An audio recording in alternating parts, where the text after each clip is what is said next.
Halo semuanya, kenalin nama aku Claudia Putri. Di sini aku sebagai pembaca pemateri.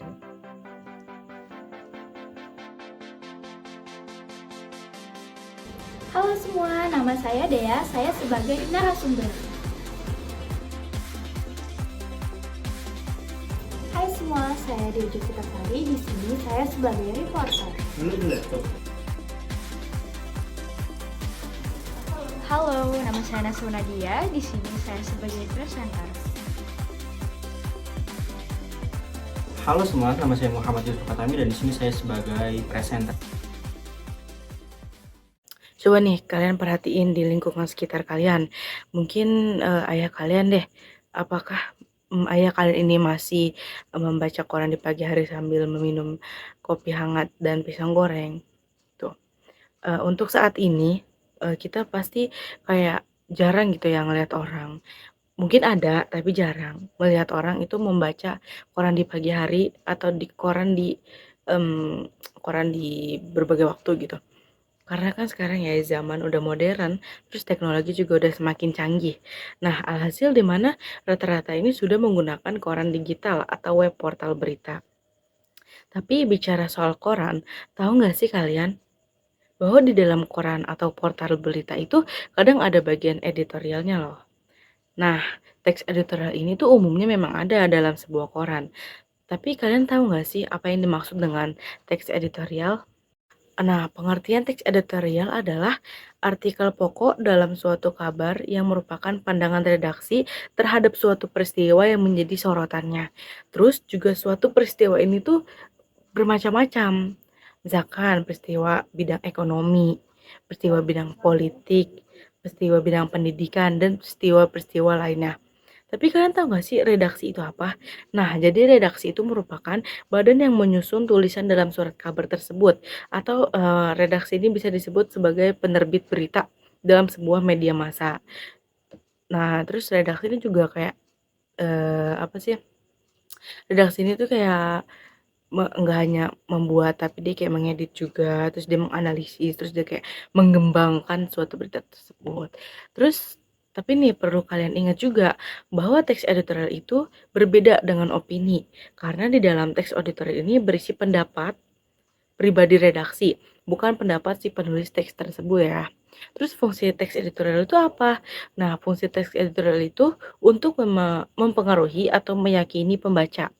Jadi, isinya tuh kayak harus meyakini nih pembaca bahwa suatu peristiwa telah terjadi. Jadi mereka tuh kayak bisa yakin nih kalau misalkan emang suatu peristiwa ini telah terjadi. Terus, oleh karena itu, teks editorial ini bermanfaat untuk merangsang pikiran pembaca terkait suatu isu atau masalah yang terjadi di kehidupan atau di masyarakat. Terus, bahkan terkadang teks editorial ini untuk menggerakkan pembaca melakukan tindakan. Oke, tadi pengertian, sekarang aku bakal ngejelasin struktur. Struktur teks editorial itu ada 3. Yang pertama itu ada pengenalan isu atau tesis. Nah, pengenalan isu atau tesis ini merupakan sudut pandang si redaksi atau sudut pandang si penulis, atau ini tuh kayak pernyataan terhadap permasalahan. Jadi kayak awal-awalan kayak gitu, kayak perkenalan mungkin ya, kayak perkenalan situasi gitu.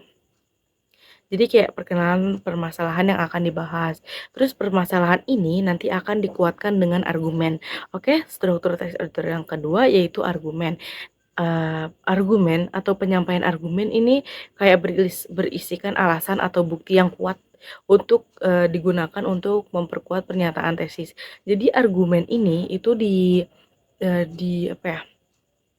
Ditulis untuk memperkuat pengenalan atau tesis tersebut. Jadi kalau misalkan di suatu tesis nih kayak kita masih belum merasa, ah ini masih kurang, misalkan masih kurang percaya. Nah, di argumen ini kita tuh kayak diperkuat lagi dengan dituliskan bukti-bukti, pernyataan atau kayak eh, gambaran suatu peristiwa. Terus yang ketiga adalah simpulan atau penegasan ulang. Nah, simpulan atau penegasan ulang ini berisi penguatan kembali. Jadi kan tadi kalau argumen itu dari tesis, nah kalau misalkan kesimpulan atau penegasan ulang itu kayak penguatan kembali atas pendapat yang ditunjung oleh faktor-faktor dalam bagian argumen. Oke, yang selanjutnya aku bakal ngejelasin tentang kebahasaan struktur kebahasaan teks editorial. Nah, ini tuh ada 6. Yang pertama itu kata populer. Nah, otomatis kalau misalkan kita mau baca berita, itu tuh kayak harus terdiri dari kata-kata yang mudah dipahami oleh para pembaca, misalkan dari segala umur. Ini pasti kayak dipahami lah gitu. Jadi kayak nggak asing kalau misalkan dalam pendengaran kita. Misalkan terkaget-kaget, pencitraan, terus dan lain-lain. Terus yang kedua itu kata temporal. Jadi temporal ini menunjukkan kepada waktu, tempat, dan peristiwa. Jadi kalau misalkan dalam suatu berita itu tuh harus yang namanya disertakan waktunya kapan, tempatnya di mana, dan peristiwa. Jadi kayak biar jelas gitu. Orang-orang tuh kayak, oh ini bakal di mana terjadi suatu peristiwanya. Terus yang ketiga itu ada ungkapan persuasif. Jadi kayak untuk mempengaruhi, balik lagi ke pengertian. Jadi di mana maksudnya fungsi, di mana fungsi teks editorial ini mempengaruhi atau kayak mengajak pembaca gitu kan. Jadi, persuasif itu kayak untuk mempengaruhi lah, kayak mengajak, si contohnya itu ada mari, sebaiknya, dukung, atau ayo, dan macam-macamnya. Terus yang ketiga atau maaf, yang keempat menggunakan kata ganti kita. Kayak misalkan, kan kalau misalkan dalam suatu berita, kita kan nggak tahu ya, atau kita kan bakal, apa ya, share atau membuat seluruh masyarakat Indonesia misalkan ya terutamanya untuk membaca berita tersebut. Jadi kalau misalkan kayak dalam ininya tuh diganti dengan kata kita gitu. Jadi kita tuh maksudnya misalkan masyarakat setempat atau masyarakat Jakarta atau masyarakat Indonesia. Mungkin seperti itu ya. Terus yang kelima itu ada kalimat retoris. Nah, kalimat retoris ini kalimat pertanyaan yang tidak ditunjukkan dan tidak mendapatkan jawabannya atau untuk tidak mendapatkan jawabannya. Jadi kalimat retoris ini kayak membuat pembaca ini kayak berpikir gitu atau merenungi apa permasalahan atau pernyataan yang ditujukan itu. Jadi ini tuh yang tidak ditujukan untuk mendapatkan jawabannya. Terus kayak masih ngawang-ngawang mungkin gitu ya. Terus yang keenam itu ada konjungsi kausalitas. Nah, hal ini tuh terkait dengan penggunaan sejumlah argumen yang dikemukakan oleh redaktur berkenan dengan masalah yang dikupas. Nah, contohnya oleh sebab itu, karena, terus dan yang lain-lain. Jadi mungkin kayak sebab akibat gitu ya. Oke, selanjutnya aku bakal menjelaskan perbedaan fakta dan opini. Otomatis kalau misalkan di dalam suatu berita itu mungkin ada fakta dan opini ya, mungkin ini terus aku bakal ngejelasin. Oke, fakta itu adalah keadaan, peristiwa yang merupakan kenyataan dari sesuatu yang benar-benar terjadi. Dengan kata lain, fakta ini merupakan potret tentang keadaan atau peristiwa. Jadi di mana fakta ini tuh kayak benar-benar terjadi gitu, jadi nggak dibikin-bikin. Jadi kayak, ya udah ini apa adanya, itu namanya fakta. Terus fakta juga sulit terbantah karena dapat dilihat, didengar, atau diketahui oleh banyak pihak. Terus kalimat yang mengandung fakta biasanya disebut kalimat fakta.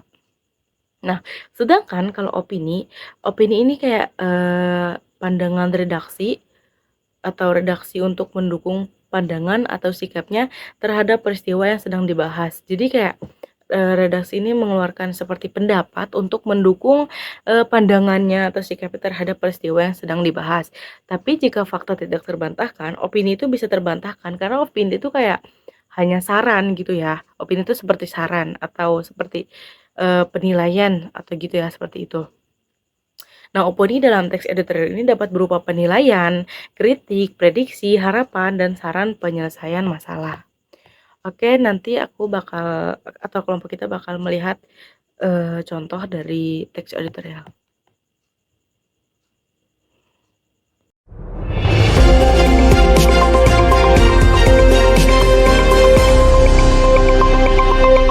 Audio Jungle. Selamat pagi pemirsa, selama 30 menit ke depan, saya Nasma Nadia Saya Muhammad Yusuf Katami. akan menemani Anda dalam acara Liputan Terkini, membahas berita faktual dan terpercaya. Polusi udara kado pahit Jakarta.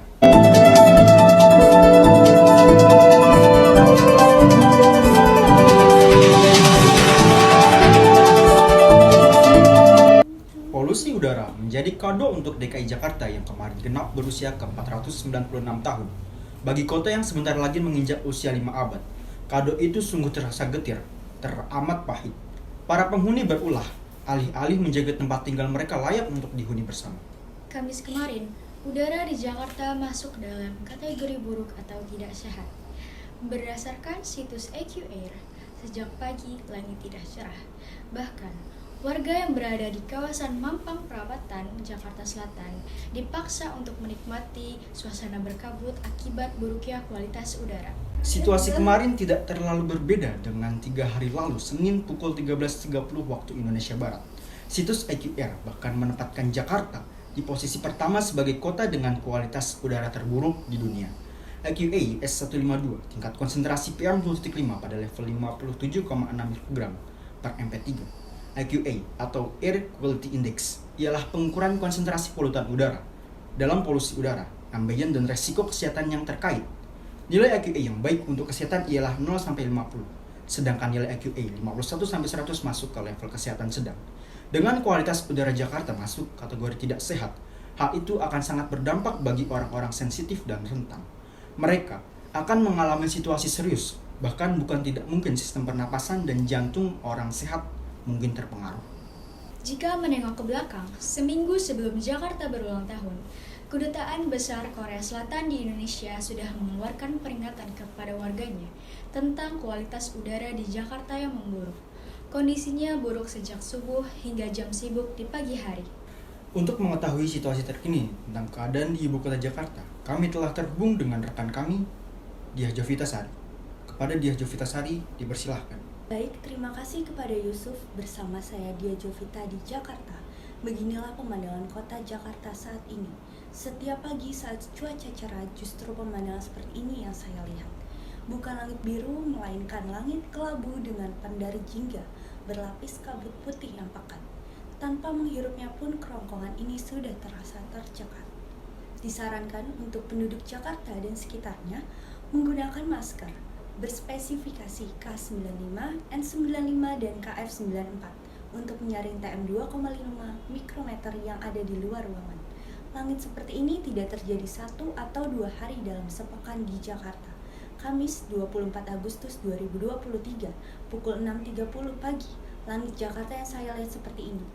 Matahari yang baru terbit bersusah payah mengantarkan sinarnya menembus kabut pekat polusi. Keesokan harinya, Jumat 25 Agustus 2023, mata saya juga menangkap kesan yang sama pada pagi kemarin.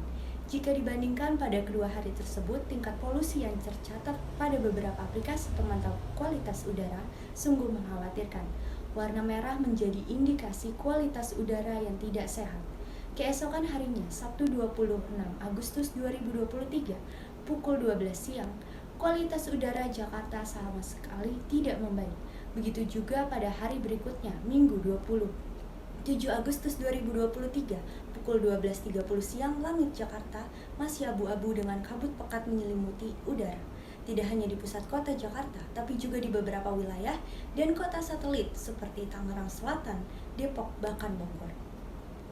Baik, terima kasih liputan dari saya. Kembali ke studio.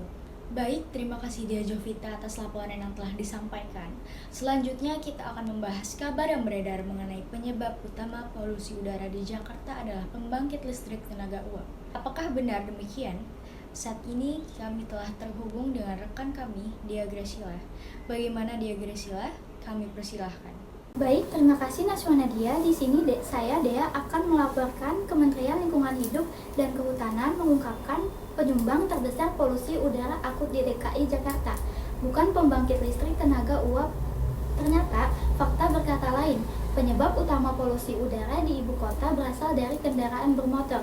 KLHK menyampaikan sektor transportasi berkontribusi sebesar 44% dari penggunaan bahan bakar di Jakarta. Diikuti industri energi 31%, lalu manufaktur industri 10%, sektor perumahan 14%, dan komersial 1%. Dari sisi penghasil emisi karbon monoksida, disebutkan disumbang dari sektor transportasi sebesar 96,36% atau 28.000 per tahun, disusul pembangkit listrik 1,76% per tahun dan industri 1,25% per tahun. Sepeda motor merupakan menghasilkan beban pencemaran per penumpang paling tinggi dibanding mobil pribadi bensin, mobil pribadi solar, dan mobil penumpang, dan juga bus. Dengan populasi mencapai 78% dari total kendaraan bermotor di DKI Jakarta sebanyak 24,5 juta kendaraan, dengan pertumbuhan 1.046.837 sepeda motor per tahun. Namun dari sisi penghasil emisi sulfur dioksida, sektor industri manufaktur menjadi kontributor utama penghasil emisi, yakni sebesar 2.631 per tahun. Sedangkan posisi kedua penghasil emisi terbesar ditempati industri energi, yaitu 1071 per tahun sebesar 25,17%, sedangkan kendaraan bermotor hanya 11% per tahun. KLHK juga mengatakan bahwa tidak mungkin polusi udara terjadi karena PLTU di Surabaya yang berdiri di Cilegon, Provinsi Banten, karena pergerakan angin yang tidak mengarah ke Jakarta. Sekian dapat saya sampaikan, kembali ke studio. Baik, terima kasih Dia Gracila atas laporan yang telah disampaikan. Selanjutnya, kita harus mengingatkan pemerintah Provinsi DKI Jakarta dan pemerintah pusat untuk segera mengambil langkah-langkah serius, bukan semata-mata karena telah menjadi sorotan negara luar, tetapi karena menikmati udara yang sehat merupakan hak warga yang harus dipenuhi negara. Apalagi, sebagai kota yang usianya terbilang matang, masalah klasik seperti polusi udara ini seharusnya sudah ditangani secara komprehensif. Tentunya, ada rencana penanganan jangka pendek, jangka menengah, dan jangka panjang yang disusun jauh-jauh hari sebelumnya. Kita mesti menagih komitmen pemerintah karena begitu banyak PR yang sepertinya dibiarkan menumpuk. Sebut saja upaya menanam pohon secara rutin untuk menambah ruang terbuka hijau di wilayah DKI. Berapa yang sudah dilakukan? Celakanya, upaya memperluas RTH masih jauh panggang dari api. Undang-Undang Nomor 26 Tahun 2007 tentang Penataan Ruang mewajibkan 30% dari luas wilayah secara keseluruhan. Namun, data menunjukkan baru sekitar 33,33 km persegi atau 5,18% RTH di Jakarta. Kita tidak ingin persoalan ini hanya diucapkan oleh pejabat di DKI lewat pidato dalam seremoni ulang tahun. Warga sudah kenyang dengan janji. Warga butuh bukti, kemauan kuat, komitmen, dan kesinambungan dalam memperluas RTH dari pemerintah. Memperbanyak RTH hanya satu cara untuk menuntaskan polusi udara di ibu kota. Sebaiknya kita gencarkan upaya menyadarkan warga untuk mengurangi penggunaan alat pembakaran sampah di rumah. Perbanyak transportasi umum, ramah lingkungan, dan masih banyak lagi. Selain untuk mengatasi polusi udara, keberadaan transportasi umum ramah lingkungan akan membawa keuntungan tersendiri. Ketika warga berbondong-bondong beralih dari kendaraan pribadi ke transportasi umum, kemacetan yang selalu menghantui sedikit banyak akan terurai. Persoalan kemacetan Jakarta yang menggila tidak bisa diselesaikan hanya dengan memberi tiket promo Rp1 naik MRT hingga masuk Ancol. Itu gimmick yang memuakkan. Jakarta ialah kota yang sudah matang, sudah seharusnya ditangani dan dihuni orang-orang berpikiran terang, orang yang tidak mau persoalan usang berulang setahun mendatang. Sekian liputan terkini dari kami. Terima kasih telah menemani kami selama 30 menit ke belakang. Saya Muhammad Yusuf Katami. Saya Naswa Nadia. Kami pamit undur diri. Selamat beraktivitas.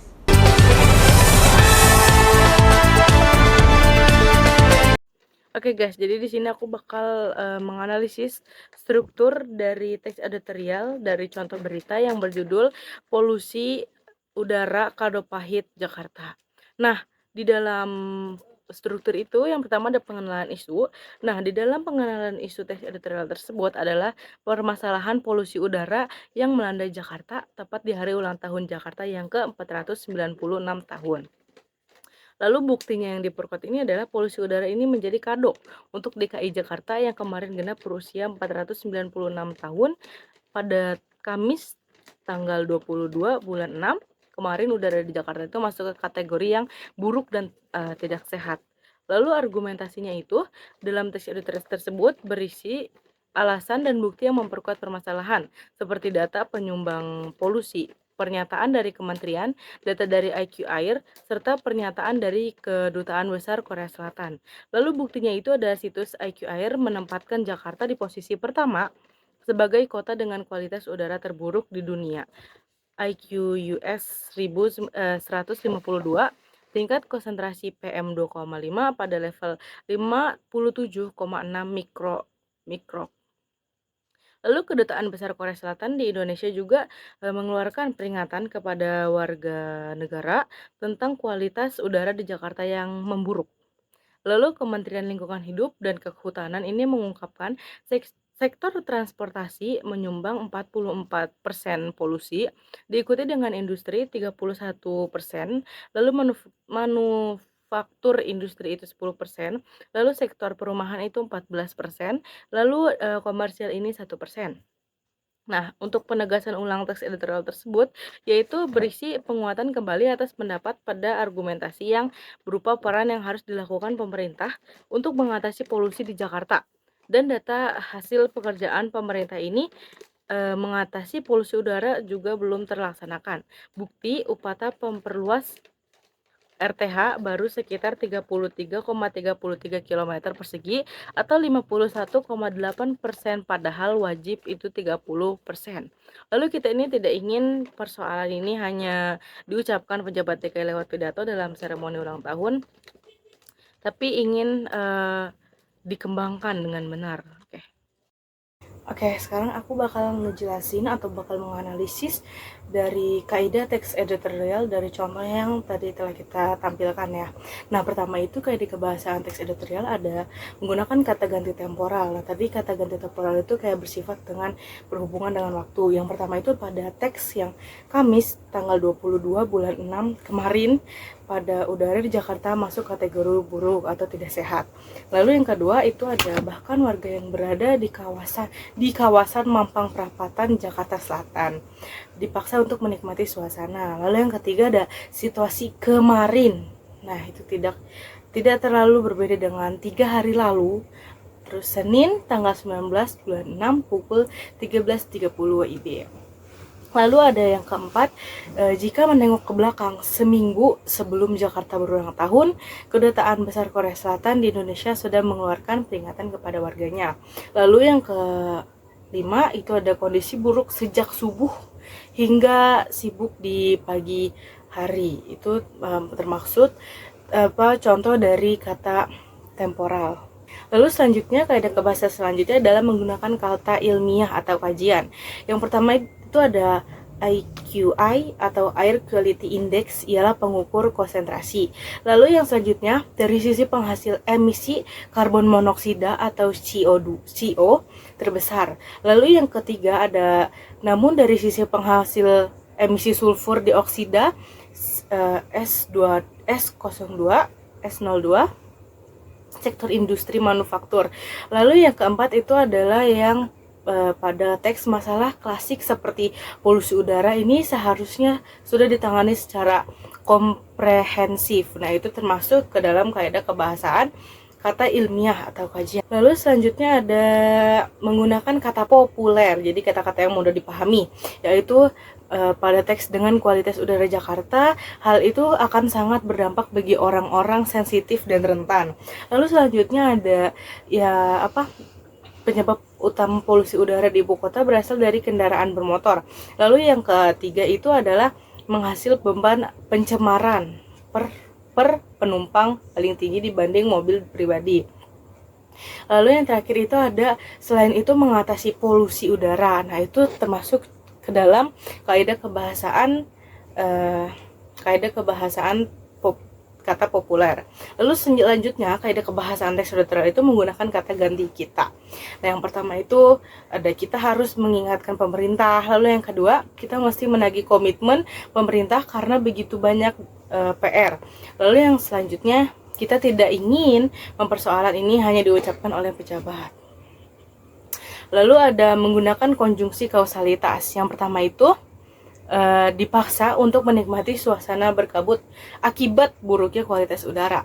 Lalu yang selanjutnya ada bukan semata-mata karena telah menjadi solusi negara, tetapi karena menikmati udara yang sehat merupakan hak warga. Lalu selanjutnya kita meski menagih komitmen pemerintah karena begitu banyak PR yang sepertinya dibiarkan menumpuk. Lalu selanjutnya ada tidak mungkin polusi udara terjadi karena PLTU di Suralaya yang berdiri di Cilegon, Provinsi Banten, karena pergerakan angin yang tidak mengarah ke Jakarta. Nah, itu termasuk kata atau kaidah kebahasaan yang menggunakan konjungsi kausalitas.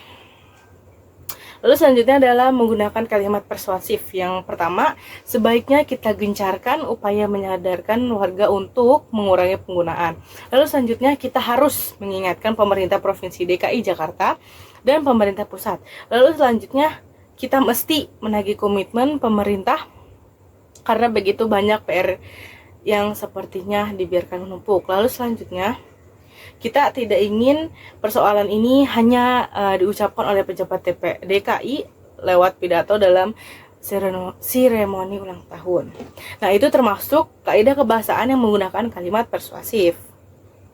Lalu selanjutnya, kaidah kebahasaan yang menggunakan konjungsi pertentangan.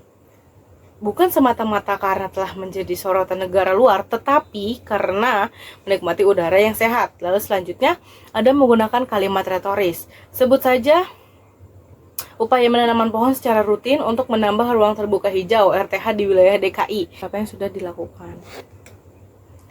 Nah, oke.